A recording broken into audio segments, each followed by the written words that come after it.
دې ځل چې د بېنظیري کم قسط راغلی او کمې روپۍ راغلی وي نو هغه خالي په کیمپ سایټ کې میلاوېدلی د حکومت کم محسوس ځایونه چې دي په هغې کې دا روپۍ میلاوېدلی نو هلته کې ډېر زیات رش و نو ځینې کسانو د رش د وجې نه چې دی هغه روپۍ نه شوې راغستلی ځینې کسان به سهار لاړل نو ماښام ته هم هغو ته هغه نمبر چې دی میلاو به نه شو ځکه هلته به ډېر زیات رش و ځینې داسې کسان به و چې د هغو په شناختي کارډ به روپۍ هم نه وي خو هغه به په لینونو کې ولاړ و نو د هغو شناختي کارډ چې به یې کتو نو په هغې به هم ټایم لګېدو نو د هغې د وجې نه ځینې کسانو ته به روپۍ چې دي دا به نه میلاوي بل لا ګرمي و ډېره زیاته نو هلته کې به ځینې زنانه چې دي هغه به را ګرمۍ د وجې نه چې دی هغه به بېهوشه شوې نو حکومت اوس اعلان کړی دی چې کیمپ سایټ چې دی دا موږ ختموو لکه دغه ختم کړو په کوم زړو ځایونو کې چې به دا روپۍ میلاوېدلې په بازارونو کې په کومو دوکانونو کې تاسو مخکیني قسطونه راغستل 2000 او 8500 چې تاسو راغستي نو تاسو ته به اوس هغه روپۍ چې دی هلته میلاویږي نو که کوم کسان خپلې روپۍ رالي نو تاسو د اختر نه مخکې راغستی شئ ځکه چې د 28 تاریخ نه وروسته چې دی بیا به چوټۍ د 3 تاریخه پورې چې دی د هغې پورې به چوټۍ په 28 تاریخ باندې چې دی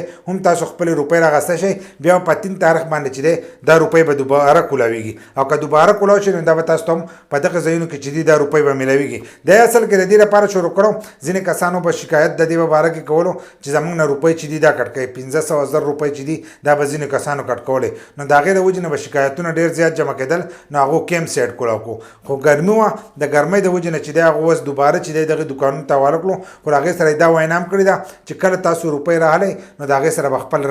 رسید چې دی هغه لازم راغلی که بیا هم روپۍ کټ کوي تاسو ته وینا هم کوئ او د هغو خلاف چې دی تاسو شکایت هم جمع کولی شئ که طریقه نه درځي نو د هغې په باره کې چې دی زموږ په یوټیوب چینل کې ویډیو شته بل دا ویډیو شیر کوئ چې کومو کسانو روپۍ نه دي راغستې چې هغه خپلې روپۍ راولي نو مخکې شیر کوئ چې نورو کسانو ته هم ورورسي بل که ویډیو مو خوښه شي نو یو لایک شیر کمنټ چې دی ویډیو له لازم ورکوئ او داسې نور ویډیوګانو لپاره زموږ د فیسبوک پیج هم د ځان سره فالو کوئ او یوټیوب چینل چې دی هغه هم د ځان سره سبسکرایب کوئ